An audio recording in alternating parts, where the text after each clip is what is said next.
welcome to Untold Chapters of Mongol History. Today we will be discussing about the empire built by the great Chinggis Khan.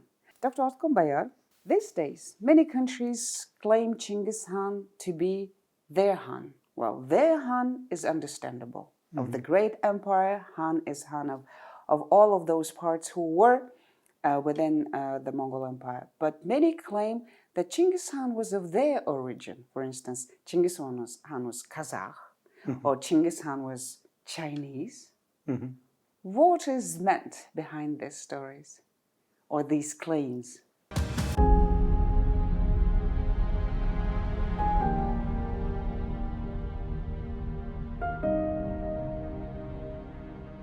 I believe that's a pointless argument, because a nation is a creation, was created, let's say, in 17th, 18th century, whereas Chinggis Khan lived in 13th century.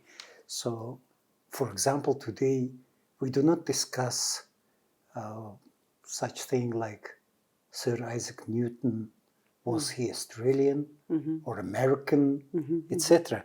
So, in my opinion, it's pointless. But sometimes you hear an argument why they think that Chinggis Khan should not be of Mongol origin, but of their origin. Let me tell you a very funny story. Once I met an Israeli gentleman who claimed Chinggis Khan to be a Jew. And I asked them, how come that Chinggis Khan can be Jew? And what Jew would be doing on Mongolian plateau? And he said, well, his father's name is Isuke, which is Isaac. Mother's name is Holun, which is Helena, etc. But the argument that he was putting forward is that, uneducated nomad cannot create such a state which lasted, well, at least a single empire for 100 years, and strong empires or post-Mongolian states for another 300-400 years. So he must have known the principles of creating statehoods, principles of governing, etc. So to that, I would say that, it's not that, of course, a lot of people concentrate upon how the empire was created, the wars that Chinggis Khan fought, etc. I understand that's a very interesting part of the story, but people often miss how he created the empire system, empire bureaucracy, out of leaders of the different nationalities. You will see Uyghur prime minister or Muslim prime minister, Khitan prime minister, even Manchu prime minister during the Mongol Empire. So, what kind of principles that he introduced? In my opinion, Chinggis Khan was, I think, among the first world leaders who created and implemented merit-based system of bureaucracy. Yeah, we'll go into the depth of meritocracy and bureaucracy a little bit later. But first, let's discuss the structure of the government that Chinggis Khan built in his empire. We know of Horultai as Kurultai, which is identical or maybe a prototype of today's parliaments. So we basically, of the government, know of the Horultais. So the entire structure of the statehood was comprising of what? Of Horultai, the parliament. How about the government or the cabinet, the prime ministers, the ministers? How he ran his empire? Right. Well, at the creation of the empire, it was still a nascent system where we do find very interesting references in the secret history of Mongols about 4 dogs of Chinggis Khan and 4 knights of Chinggis Khan. And when you read their stories, you can see that 4 dogs of Chinggis Khan are basically military leaders. Whereas for knights of Genghis Khan, besides being military men, day-to-day state affairs in different manners. And in secret history, you will see it after creation of state, he appoints one gentleman as a head of cattle, well, minister of agriculture of that time, or one gentleman as head of the artisans, okay, minister of industry as such. And then later on, the empire got out of the steppes and started ruling over sedentary nations. Then he needed a more structured government than in the nomadic society. And there you will find the Chinsans. Chinsan is more or less equal to a prime minister's position.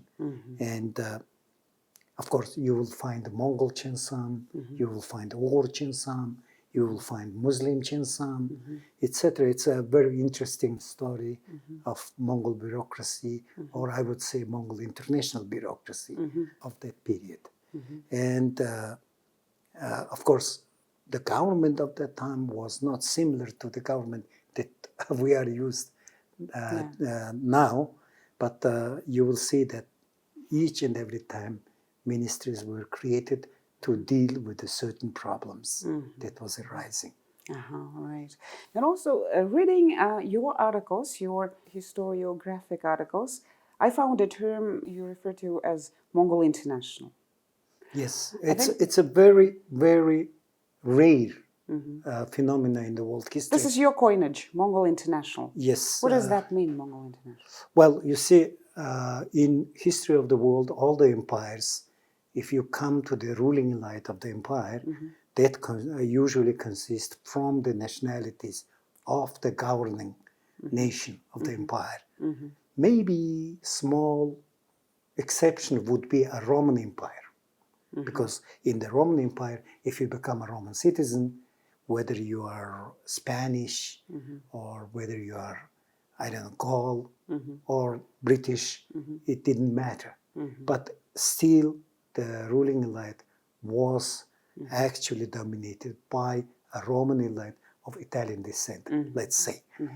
Whereas in Mongol elite, it is understandable that most military was dominated by Mongols. Okay, that's understandable. But as coming to the civil affairs, where Mongols obviously were not strong enough, on one hand, on the other hand, you know, when Mongols started dealing with the sedentary societies, which they would not understand. So they needed international bureaucracy to run the affair. And the interesting thing is that Genghis Khan did not make a distinction based on the nationalities.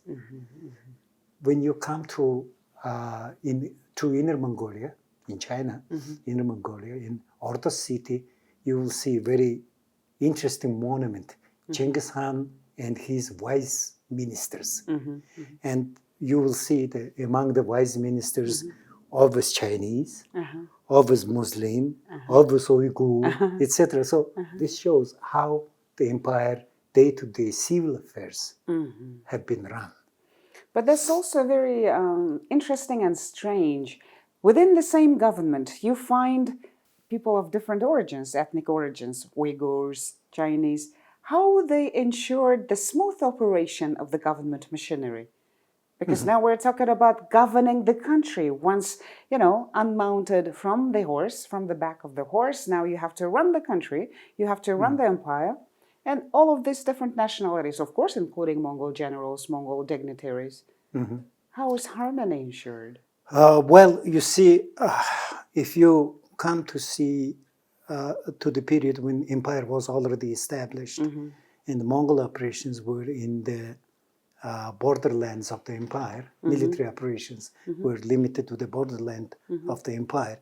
And what is going on inside the empire was something that we need to study much deeper.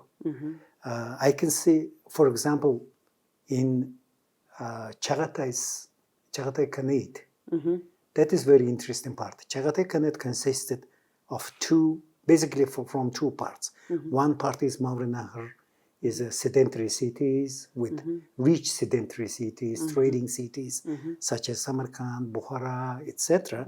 But on the other hand, you have Mogolistan as part of Chagatai Khanate, which was dominated by the nomads. And Chagatai was Khan.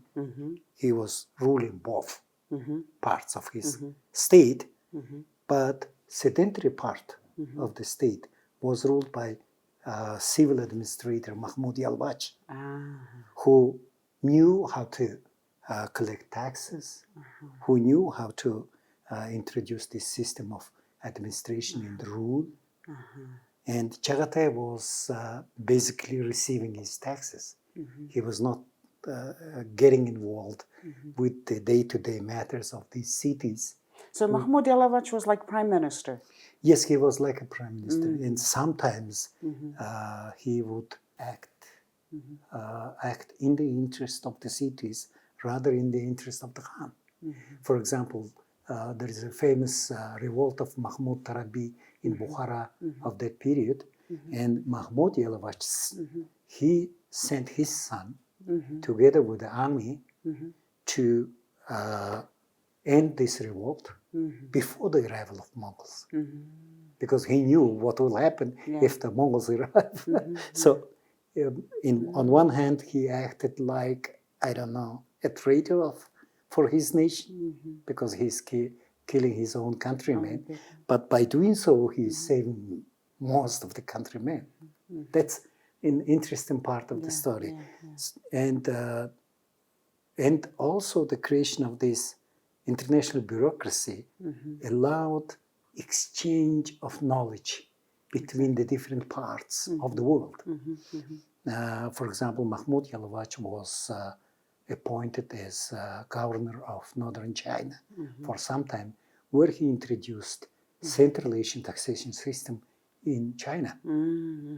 Transfer of knowledge. Transfer of knowledge. And Yelu Chucai, he was based in Bukhara, and where he introduced Chinese system in Central Asia. Of course, often it did not work. People would be willing to live in the system that they know. But how acceptive would those local populations be of foreign managers, of foreign ministers? And what was the criteria Genghis Khan or Chagatai Khan used in appointing or in selecting those foreigners as the, prime ministers, ministers, counselors? Accepting, not accepting. I just guess that local population had very little choice because they were occupied. But on the other hand, for example, appointment of Mahmoud Yalbach as a governor of northern China did play a positive role in China, because when Mongols started conquering China, they started granting Chinese provinces to one another. Okay, if you see the Chinese map of this period, you will see, oh, this is Great Khan Zaimak, that's Zuchi Zaimak, that's Chagatai Zaimak. That means that tax proceedings from these provinces would go to Chagatai or Zuchi or etc. And of course, when you have different system of governance, you will have a problem with the taxation, because one part is taxed higher and another part is lower, etc. So, and that's why Great Khan was compelled to appoint Mahmoud Yalbach as governor of North China, and Mahmoud Yalbach introduced emperor's taxation officer to each Ayman, so that he would streamline the taxation system that existed in that period. So, for example, if you are a governor of, I don't know, Shandong, and I'm governor of Hubei, you cannot tax higher than Hubei. So it's a uniform taxation system. Taxation system that was introduced. So that was probably positively accepted by people out there. And addressing the second question, it is interesting that, Genghis Khan did not make a distinction of the origin of his comrades, let's say. Yeah. And he had only two criteria. First of all, what skill do you possess? And secondly, how loyal you are. Whether you are Chinese, whether you are Khitan, whether you are Uyghur or Muslim, it didn't matter for him. It was important because, of course, obviously he knew that if the matter comes to financial affairs, you know, of course, the best would be Central Asians who were living on this trade along the Silk Road. They knew how to count money, they knew how to collect the taxes and govern, etc. So that was his attitude toward this. But coming to this international bureaucracy of the Mongol Empire, you will see maybe three distinctive periods. A common misconception is that Genghis Khan had to use foreign experts when he created the empire. This is a common misperception. In fact, in 1201, even before becoming the emperor of Mongolia, when he was defeated by Kublai Khan of Kirates in Jamukha of Chadrans, he had to flee to the east of Mongolia to the Lake Baljuna. And you will see in many, many historical annals that he took an oath at the Lake of Baljuna that he will be true to all the friends who came together with him to support him. 19 men took an oath, and out of the 19, 6 or 7 are foreigners. Mongolians, understandable. There is Chengai from Uyghur descent. He became later Chinsang or prime minister. There was Muslim trader Hassan, who was killed during the Khwarezmian campaign, but his son was appointed as a ruler of Fergana Valley. And then Mahmud Yalvach, who was administrator for North China as well as Mavranachar later. And then two Khitan brothers, Yelu Ahai and Yelu Tuwa. Most people do not know that Yelu Ahai was commander general of Mongols' first invasion outside of Mongolia. 1205, even before the creation of the empire, Mongol made raid into Tangut kingdom of Sisya, and the Mongol forces were commanded by Yelu Ahai. And his brother Yelu Tuwa was commanding Khitan forces during the invasion of into northern China. So you will see this. It's even before the creation of the great empire, Genghis Khan was receptive to the new ideas, to the knowledge that these foreigners bring. And this merit system applied not only to the foreigners, merit system applied to his compatriots too. If you see Subedai, the greatest military genius, he's son of the blacksmith, you know, and he preferred over the tribal leaders only those who are able, who does command a skill, who was able. So the same principle applied to the Mongols as well as to the foreigners. Because I was tempted to ask you a question. When you said he was usually judging against two criteria, being the skills, knowledge, and the other one being the loyalty. How do you test the loyalty? Because it's too subjective. It's difficult to trust. But as your story unfolded, this trust and loyalty was built through this friendship, through hard times. Yes, ups and downs in his life. He tested all these people, how loyal they are to you. Of course, there were foreigners who were not loyal enough, let's say, especially among the Chinese generals who joined Mongols after the invasion into China. One should say that as a nomads, we are open to the foreign ideas in any way. Communication. Because we are sitting on the line of communication between different civilizations. So nomads are usually open to the new ideas. International exchange. Yeah? Yes.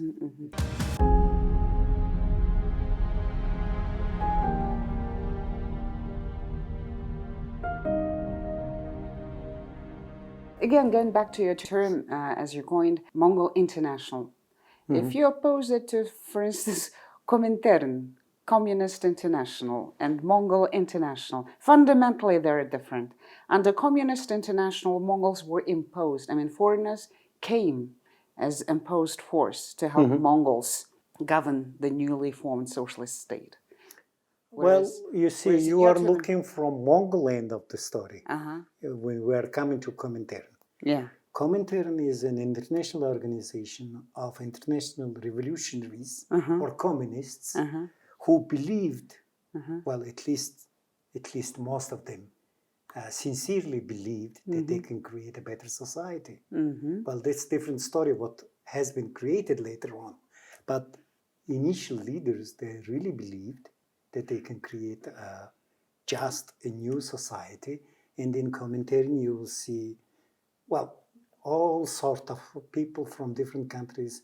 Vasil Kalarov of Bulgaria, Klara Zetkin of Germany, Senkatayama of Japan, etc., etc., etc. And they had an idea. They had an idea to change the world. Whereas in Mongol bureaucracy, in Mongol International, of course, also these people were coming from different nationalities, but they've had an idea of one empire. Right. So maybe it's a commonality of these two processes. And well, only thing is that Comintern was created in 20th century, where our societies have become much more well developed, let's say. And Mongol International was created in the 13th century, where each and every nation had this aristocratic system and kinship relationship. And it is fascinating that Genghis Khan overlooked over them to create not only the meritocratic system inside Mongolia, but he brought different people from other countries into this system. Now, let's go back to the 13th century and go back to our empire. Who were the most notable foreign dignitaries in the Mongolian government? You said there were Chinese, Uyghur, Muslims.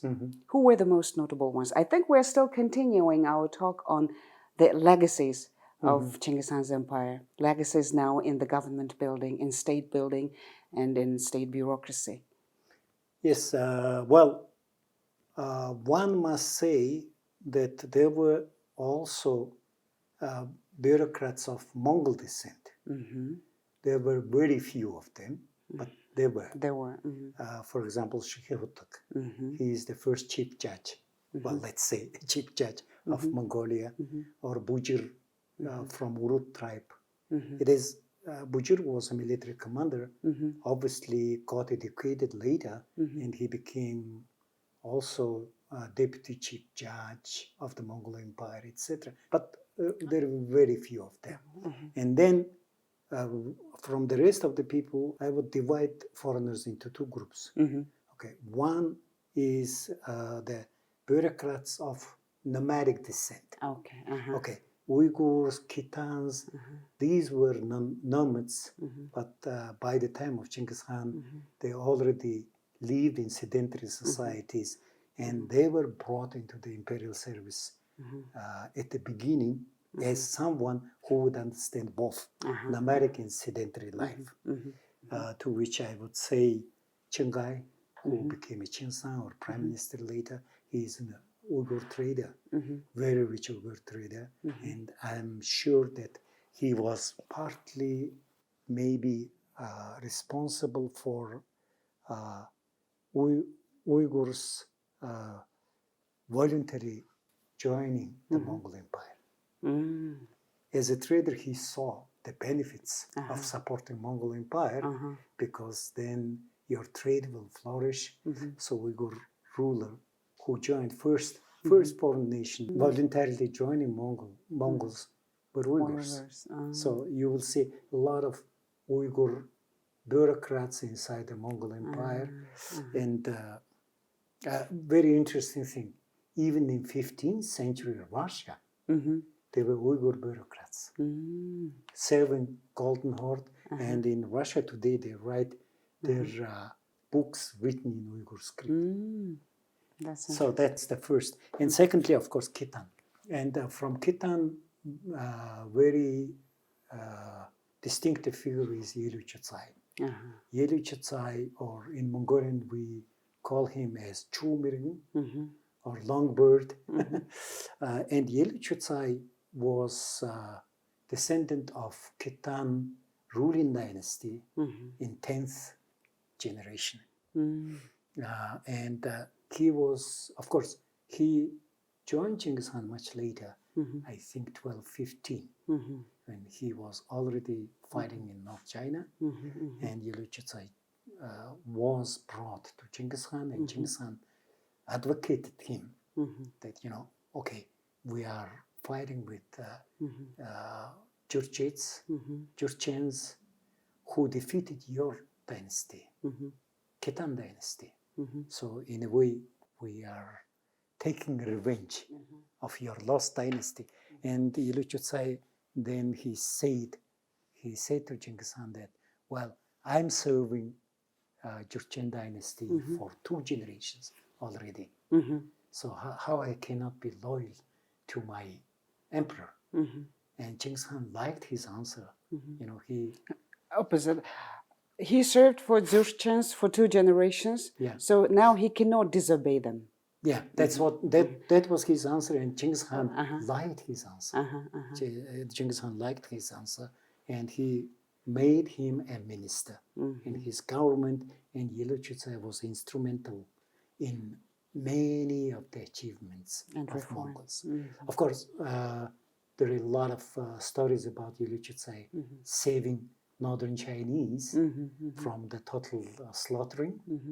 The story is that when Subadei suggested to slaughter the population of northern China and turn into northern Chinese plain into the nomadic pasture land, Yelu Chutsai came to Kublai Khan, and with the figures on his hand, he proved that it is much better economically to keep the population and tax them instead of killing them. I just believe that it's a legend, because killing of northern Chinese of that time is probably impossible task. Maybe you may talk about killing of population of one city, but not whole of China. But that's that shows what kind of role did he play? Yelu Chutsai.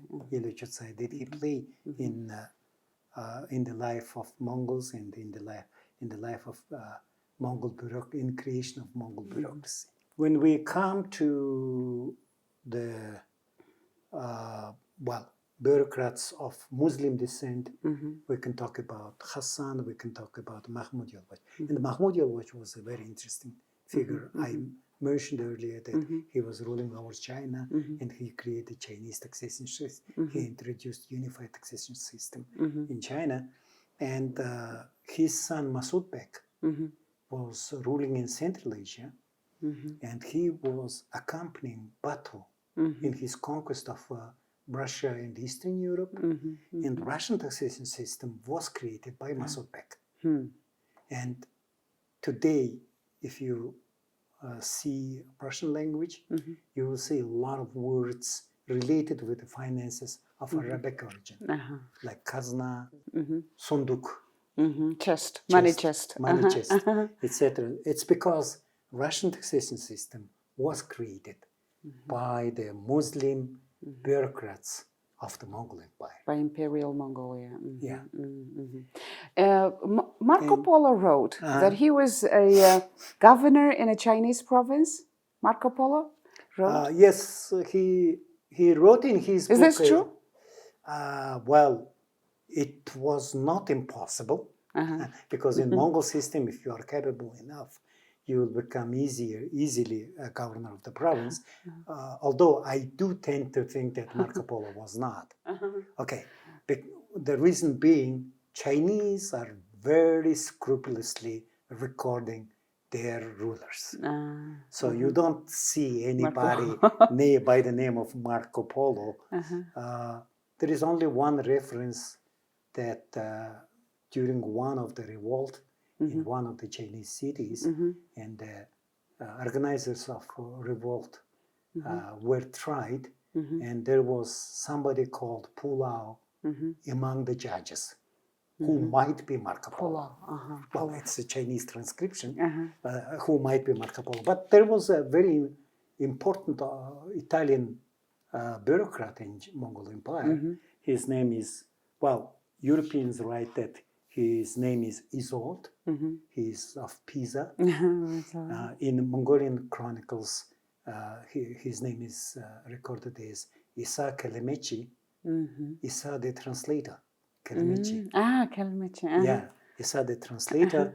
And it is very well known that he was serving in China, and then from China he was sent to Ilkhan's Iran.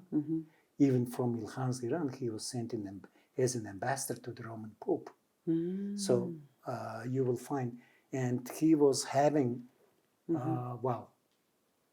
feud with a powerful minister, Ahmad Fanakati, inside the Kublai's court. And in Yuanshi, you will read that this Isolde was an instrumental in downgrading Ahmad Fanakati from his post. So you there will was see still also, a rivalry, between yes, between the foreign.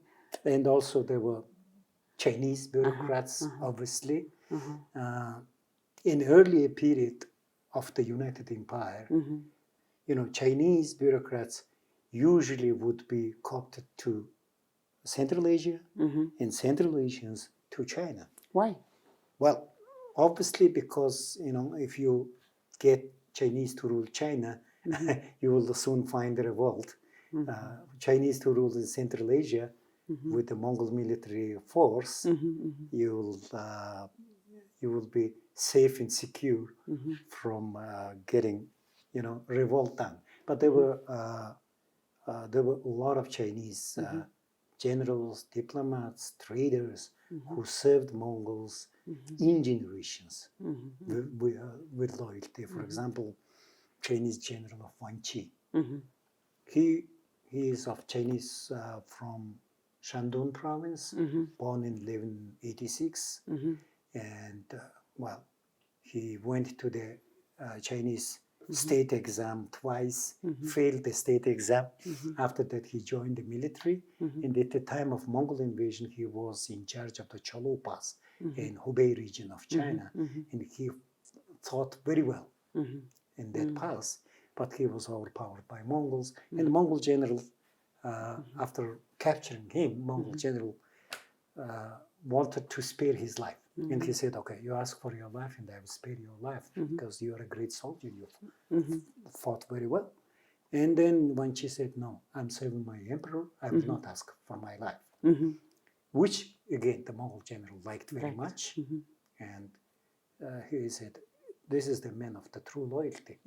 And he, obviously he told to Wanqi that, okay, you're a great man, you are loyal to your emperor, but you don't understand. This emperor is Churchen, who is ruling over you. You're a Chinese. We are liberating you. And then when she joined the Mongol service, he fought very well in a couple of battles in northern China, and then he fought with Genghis Khan in 1227 in his last campaign against Tangut Kingdom of Sisya. He was employed as ambassador to Southern Song dynasty 3 or 4 times. So you will see this kind of people who served Mongol administration with true loyalty. For example, the Korean family of Hong. Yeah, Hong. Hong Pogwon was a military ruler of Inju. That's today's Incheon. Okay, he was military ruler of Inju, and when Mongols came, he started developing a relationship with Mongols, and then his family served in generations with true loyalty to Mongols. In 1275, when Kublai Khan invaded Japan, his Korean soldiers were commanded by the son of Hongpokgon, Hong Taegu. Interesting, very interesting. Then how this meritocracy system refined, like you mentioned about the civil service examinations, was the government of the empire open to average citizens, provided they possessed necessary skills and knowledge? Was there any other judgment or filter? Could an average Mongolian pass those exams? When I say Mongol, this could be of any origin, Uyghur or Khitan. Was government open for them? Well, you see, the principle of accepting to the imperial service was very simple. Khan has to decide who is to be accepted and who is not. So Genghis Khan was looking, as I told you, at basically two principles. He was adhering to two principles.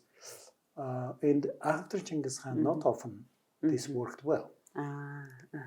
Because, for example, I referred about this Ahmad Fanakati from Central Asia, who became a powerful minister in Kublai's administration.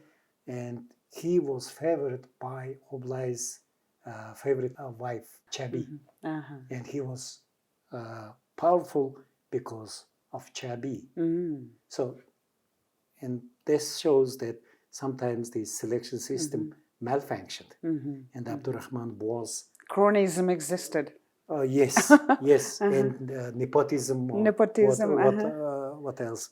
And also, it created also misuse of the whole system because these Central Asians who became close to court of the Khan, they introduced a system of buying out the taxes, which created a lot of disadvantages inside the empire. How did it work, buying out taxation? Well, for example, if you are an emperor, I can come to you and say, okay, your tax from, I don't know, province of Hubei is 1 million, okay, silver coins. I give you 1 million silver coins and collect those taxes from Hubei. Afterwards? Afterwards. On my name? Yeah. So, okay, you might be happy, right? So he's paying in advance. He's paying the tax in advance. proceeds. The only difference is that when he will go to Hubei, he will extract not 1 million coins, probably 1.5 million coins. That created a lot of disbalance in the system because, I don't know, if you buy the taxes for Hubei and you collect instead of 1 million, 1.5 million, I can buy taxes from Shandong and I will collect instead of 1 million, 2 million. That abuse of the system. Abuse of the system and disbalance, and it also resulted in many number of revolts in China. And population would probably drain from the higher taxed areas to lower taxed area. Yes, yes, and that created the biggest problem. So you needed to streamline the system in order to avoid problem within the abuse of the taxation system. And for example, today's in Russia, what introduced Mongols was basically a Central Asian system of Kharaj tax. That means the tax on household. You pay certain tax on the number on per household. And today's Russian scholars, they say that that household tax imposed by Mongols was probably around 2 to 4%. Highest for 4% and lowest for 2%. So it was not that heavy tax system that Mongols have introduced. Russians today, they pay 13% of value-added tax and plus 40% of the income tax. We pay 10% of value-added tax. So this embezzlement of state funds and also abuse of the taxation system later on was by eliminating those positions like watchdogs or overseers, I mean, or by appointing. Yeah, well, basically, if you find a guy who would be misusing the system and doing the embezzlement of fund, there was a simple remedy for that: death and appointment of another person. And usually, the guilty person was put to death in front of the new appointee. So that he would remember, he would remember what will happen in case if we start misusing the system. And then this system fell apart after Genghis Khan? Well, the system did not fail. I mean, the meritocracy system, when you choose the civil servants based on their merits and skills. I'm inclined to ask, did this system work for instance, Kublai Khan's court? Well, in general, the system worked in Kublai Khan's court. But as I mentioned to you, that there was a frequent misuse of the system. Even there is the tale of the 3 tricky ministers of Kublai. Who were they? Ahmad Fanakati from Central Asia, Senge from Tibet, and Li Shunjung from China. Why they are called 3 tricky ministers? Because all 3 of them were very good in thinking of new taxes. One introduces taxation on salt. Senge, I think he introduced taxation on the alcoholic beverages, and he forbade to produce alcoholic beverages at home. You were forced to buy it at very high price. Very smart. And this Li Shunjung, he was also, I think he went up to the extent that he created a salt monopoly. So you cannot produce your own salt. You have to buy only government salt. That's why people call them 3 tricky ministers. Yeah, but my question was about not only the taxation system administration, but also about in general, about meritocracy system later on in the subsequent governments. I believe that, when I deal with the nomadic empires, I tend to agree with the Muslim historian Ibn Khaldun. I cannot make a full citation, but I tell you his idea. His idea is that great nomad come and create empire. And his sons, stabilize the empire, and their grandsons dismantle the empire. So in the 3rd generation, he wrote that in 3rd and 4th generation, usually these nomads who used to live simple life and simple justice that they follow in the steps, come to the greater cities, become rich, and their children become used to this richness, and their grandchildren, they start quarreling with each other. They're spoiled. They're spoiled, and they start quarreling with each other. So basically, same story you can see in the history of the Mongol Empire, and what happened after Kublai in Yuan Dynasty, and the dynastic wars among themselves, and you can make a very good movie, Mongol Game of Thrones, looking at this history, the inside the court battles, etc., intrigues, etc. So, unfortunately, I would say that from the grandsons of Genghis Khan, first of all, they became 4 different branches, feuding with each other, and inside the branches, you will see also all these court intrigues, killings, taking overs, etc. Wow.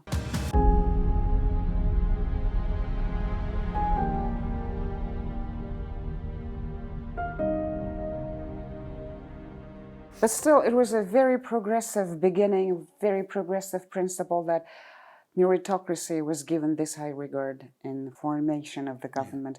I want to ask another question. I think I read it in Babur's history. When Kublai Khan made his naval fleet, his ships were built by Koreans, Korean engineers. From expeditionary force in Korea.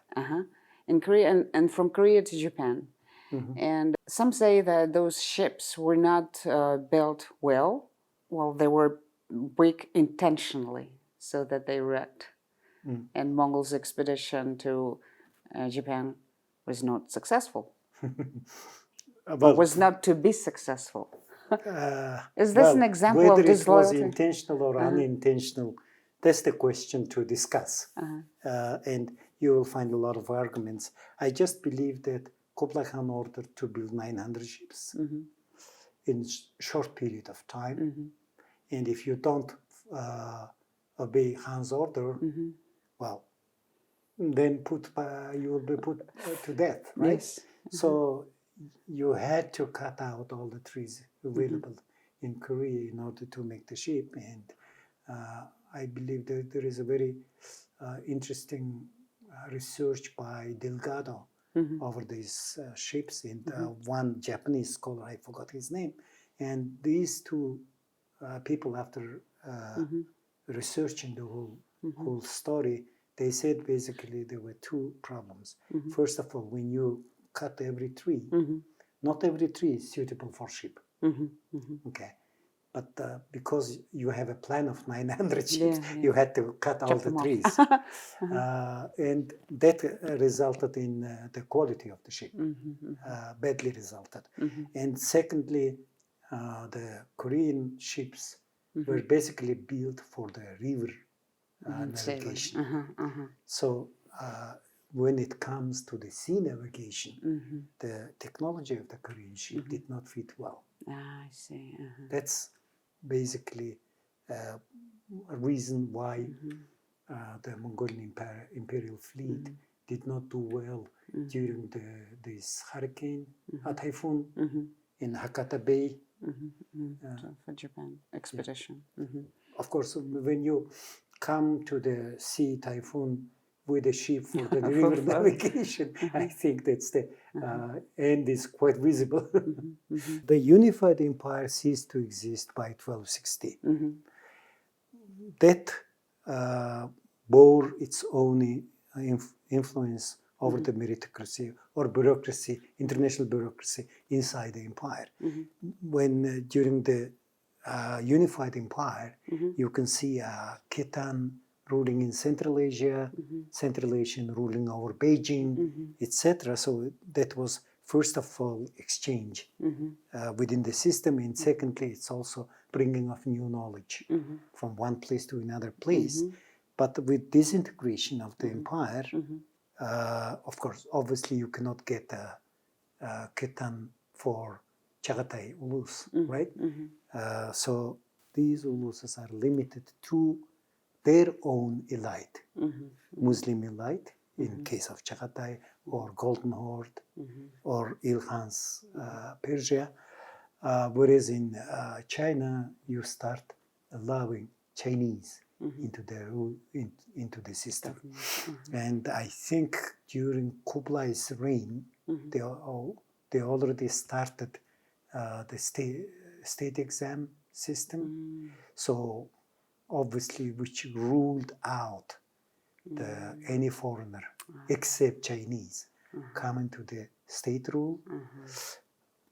Although Kublai himself did not really trust Chinese, it was during his period, and he was actively bringing Central Asians. He didn't trust Chinese, but why did he decide to move the capital to China? It's a different question, but still. Okay. We are coming to a really interesting question. Why did he move capital to China? You see, in 1260, at the Kurultai of Talas, when princes of Golden Horde, Chagatai Ulus, as well as Ugatai Ulus, gathered and declared that they are now independent, and we are not dependent on emperor in China. There is an interesting letter sent by them to Kublai, saying that, well, we are nomads. Now you live in the city, use their writing, and live like them. And it's not the heritage that we can follow. That's why we are separating from you. So it was basically a fight between Sinicized elite and nomad elite. That's why this very small Khan of Ugudei Ulus Haidu, he was able to fight with Kublai for 42 years. He's a small... But that's after he moved the capital to China. Yes. But before, why Kublai decided to live in Beijing? Oh, because first of all, he needed to conquer southern China, right? Song Empire was still there. So he needed to be closer to the theater of military operations, one. Secondly, most of his soldiers or military is now becoming Chinese because he is fighting war in southern China. So, and whereas nomadic aristocracy of the steppe was in favor of his younger brother, Erik Bukhi, in their, I would say, first civil war among the Mongols. So he obviously did not have great trust into the steppe aristocracy. So that's why he moved his, interest or influence more toward China. So he was forced by domestic circumstances and also his warfare goals or vision to conquer the whole of China. Yeah, and also... It's not because he liked Chinese culture or he admired... Of course, he had Chinese teacher who greatly influenced him, right? He was among the most educated Khans of Mongol history. And of course, he had Chinese teacher. He was very well known of Confucius theory and all this stuff. But again, among the Mongolians, there is a common misperception that Kublai is traitor. Yes. No, Kublai was just compelled by the circumstances, and he knew that 90% of his subjects are Chinese. So in case if he would like to rule over China, and if he would like to conquer the rest of China, he has to become a Chinese emperor besides being a Mongol emperor. Besides being a Mongol empire, it's not that he was guided by much visionary, by much larger policies than just running away, chased by his brothers, or hated by his brothers. Good, understood. Thank you very much for your today's talk. Today we discussed the government of the great empire, how the government was built up, apart from the legislative chamber, legislative institution. The governance of the great empire had the government made up or assisted with very noble, very educated dignitaries of different nationalities. We discussed this briefly today, and in our future podcasts, we will continue following the traces, the paths of legendary dignitaries of Mongol history, both inside the empire and outside the empire. Thank you very much for your time, and we will see you in our next podcast.